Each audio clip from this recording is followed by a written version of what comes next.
10 તારીખે મોદી સાહેબ હૈદરાબાદ થી જામનગર ખાતે રાત્રે આવી પહોંચવાના છે। લગભગ 9:45 વાગે 9:30 થી 9:45 માં તેઓ ત્યાં આવવાના છે।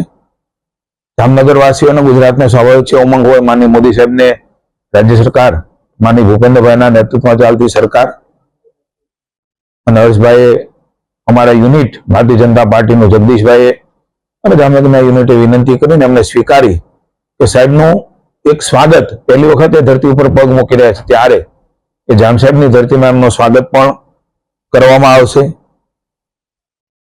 લગભગ 9:30 આસપાસ લાલ બંગલો સર્કલ માની અર્જુનભાઈ મોઢવાડિયા મારા પ્રભારી શ્રી માની મંત્રી શ્રી બેન શ્રી રીવાબા જાડેજા શહેર ભારતીય જનતા પાર્ટીના માનનીય અધ્યક્ષ શ્રી માની સાંસદ પૂનમબેન માડમ માની ધારાસભ્ય દિવેશભાઈ અકબરી અને સમગ્ર ટીમ દ્વારા એમનું ત્યાં વિશિષ્ટ રીતે સ્વાગત થશે। ત્યાં સર્કલ ઉપર પોઈન્ટ રાખીને રાત્રિ રોકાણ મોદી સાહેબ જામનગર કરવાના છે।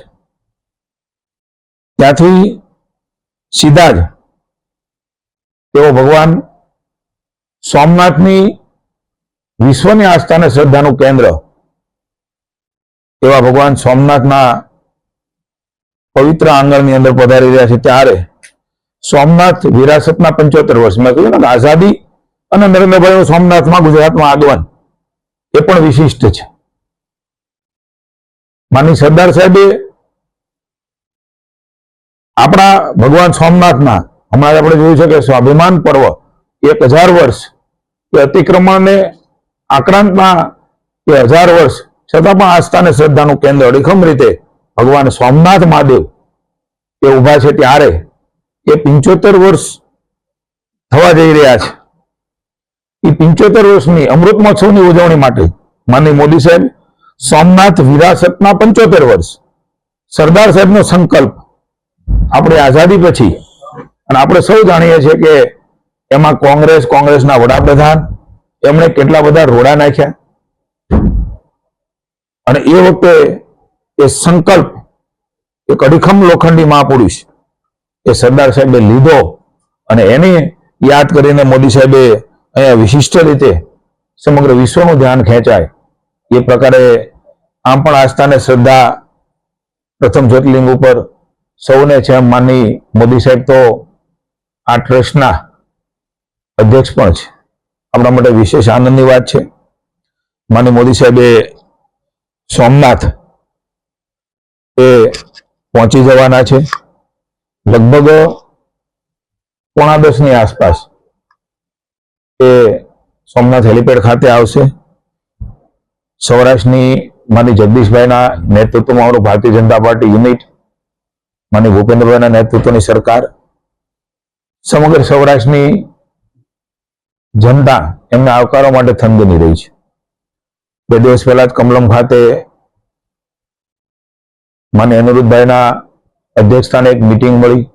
સમગ્ર સૌરાષ્ટ્રમાં એક ઉત્સાહ છે ત્યારે ગુજરાતમાં પણ ભારતીય જનતા પાર્ટી જનતા જનાર્દનના આશીર્વાદથી કલ્પના ન કરી હોય એ પ્રકારે લોકોએ આશીર્વાદ આપ્યા છે। સ્થાનિક સ્વરાજની સંસ્થામાં ખૂબ ઉમંગ અને ઉત્સાહ એ છે ત્યારે એ પણ મિટિંગો થઈ છે ને અહીંયા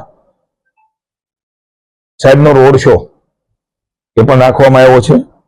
સોમનાથ હેલિપેડથી એમનો રોડ શો એ સોમનાથ મહાદેવ સુધી એ સર્કલ સુધી રહેવાનો છે। પટાંગણમાં પણ વિવિધ રીતે એમનો કાર્યક્રમનું આયોજન એ વિશિષ્ટ રીતે થયું છે। આપણે સૌ જાણીએ છીએ કે 11 મે 1951નો એ દિવસ ડોક્ટર રાજેન્દ્ર પ્રસાદજીના કરકમળો દ્વારા સોમનાથ પ્રાણ પ્રતિષ્ઠા વિધિ સંપન્ન થઈ હતી। સરદાર વલ્લભભાઈએ એ બીડું ઝડપ્યું। આક્રમણકારી મોહમ્મદ ગઝનીએ ભાંગેલા સોમનાથના મંદિરના જીર્ણશીર્ણ અવશેષો જોઈને સરદાર સાહેબ ભયભીત થઈ ઉઠેલા। આપણા દરિયાદેવનું પાણી હાથમાં લઈને સંકલ્પ કર્યો એ 11 મે નો દિવસ છે। એ સૌથી અતિને મહત્વનો દિવસ છે, ત્યારે આપણી આસ્થા અને અસ્મિતાનું પ્રતીક અનેક આક્રમણો પછી મેં હમણાં વાત કરીએ પણ અડીખમ રીતે ઊભું છે. 1000 વર્ષ નિમિત્તે પણ માનનીય મોદી સાહેબે સોમનાથ મહાદેવની પૂજા અર્ચના દર્શન કરેલા અને સમગ્ર વિશ્વનું એ ધ્યાન ખેંચેલું. ફરી વખત વડાપ્રધાન છે આ પુણ્યભૂમિ ઉપર ભગવાન સોમનાથ મહાદેવની પુણ્ય ધરા પર આવી રહ્યા છે, ત્યારે ઋષિકુમારો દ્વારા, અલગ અલગ સમાજો દ્વારા માનનીય વડાપ્રધાન છે નું મંદિર પરિસરમાં રંગેચંગે સ્વાગત થવાનું છે. અલગ અલગ વિવિધ સ્ટેજો એ પણ રોડ શો દરમિયાન રહેવાના છે. અને મંદિરની પાર્ટ છે, એટલે અંદર જવાની બહારનો જે પાર્ટ છે ત્યાં પણ વિવિધ કૃતિઓ રજૂ થવાની છે. ખાસ કરીને બેંગાલી લોકો એમનો પણ આદર હતો, કારણ કે આપણે જોઈએ છે કે બંગાળના લોકોએ પહેલી વખત આઝાદીનો અનુભવ કર્યો હોય એવું દ્રશ્ય આપશો ટીવી મીડિયાએ બતાવ્યું છે. લોકોના વ્યૂ પણ એ પ્રકારે આવ્યા છે.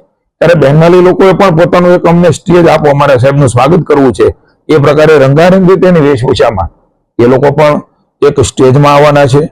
અને આખો કાર્યક્રમ એ આપણા માટે અતિ મહત્વનો છે. વીર હમીરજી ગોયલ સુધી લગભગ 1 કિલોમીટરથી વધારેનો આ રોડ શો થવાનો છે. સોમનાથના ઇતિહાસમાં પહેલી વખત પ્રભાસ ખંડની ભૂમિ પર સૂર્યકિરણ વિમાનો દ્વારા એર શોનું નિદર્શન એ પણ આપણે અહીંયા વિશેષ રીતે જોવા મળવાનું છે. માનનીય મોદી સાહેબના હસ્તે કુંભાભિષેક, ધ્વજ પૂજા, મહાપૂજા એ પણ કરવામાં આવશે. અને સવિશેષ પ્રકારે હેલિકોપ્ટર દ્વારા પુષ્પવૃષ્ટિ પણ એ કરવામાં આવશે. ઉમંગ, આનંદ અને ઉલ્લાસ સાથેનો આ કાર્યક્રમ એ થવાનો છે. ત્યારે પૂજા અર્ચના બાદ સદભાવના મેદાન ખાતે માનનીય મોદી સાહેબ એ જાહેર સભાને સંબોધવાના છે. આપણી સંસ્કૃતિના આધ્યાત્મનું કેન્દ્ર સમાન સોમનાથ મંદિરનો ઇતિહાસ, અડગ શ્રદ્ધા અને અવિરત પુનઃનિર્માણની અપ્રિતમ કહાની ઋષિકુમારો પણ અંદર રહેવાના છે, શ્લોક પણ થવાના છે. એક આધ્યાત્મિક વાતાવરણ સાથે આખો કાર્યક્રમ એ ધર્મમય માહોલની અંદર એ કાર્યક્રમ યોજાવાનો છે. આ 75મું સોમનાથ અમૃત પર્વની ભવ્ય ઉજવણી આ રીતે કરવામાં આવે છે. મા મૃત્યુંજય મંત્ર, વિશેષ મહાપૂજા, ધ્વજ પૂજા વિધિ, આ મંદિર પરિસરમાં એક આધ્યાત્મિક અને સાંસ્કૃતિક કાર્યક્રમો એ પણ વિશેષ રીતે યોજાવાના છે. એમના મૂલ્યો આધુનિક વિકાસના સુમેળનું ઉત્તમ ઉદાહરણ બનીને વિશ્વભરના શ્રદ્ધાઓ માટે આપણું આસ્થા અને શ્રદ્ધાનું કેન્દ્ર મોદી સાહેબ પોતે આ સભાની અંદર માનનીય મુખ્યમંત્રી શ્રી ભૂપેન્દ્રભાઈ પટેલ, વિશેષ રીતે સરકારના અલગ અલગ મંત્રીશ્રીઓ, આખો કાર્યક્રમ બન્યાથી એ ધ્યાનમાં આવશે. પાર્ટીના પણ અમારા અલગ અલગ પ્રકારના પદાધિકારીઓ પણ વિશેષ રીતે આ કાર્યક્રમમાં ઉપસ્થિત રહેવાના છે. આગલા દિવસથી પણ સમગ્ર સોમનાથ વિશેષ રીતે શણગારવાનો પણ પ્રયાસ એ થઈ રહ્યો છે. જેટલી પણ વિશેષતા ઉમેરાય એ પ્રકારની વિશેષતા ઉમેરવાના છે. ને અહીંથી માનનીય મોદી સાહેબ એ વડોદરા મુકામે જવાના છે. લગભગ 4:45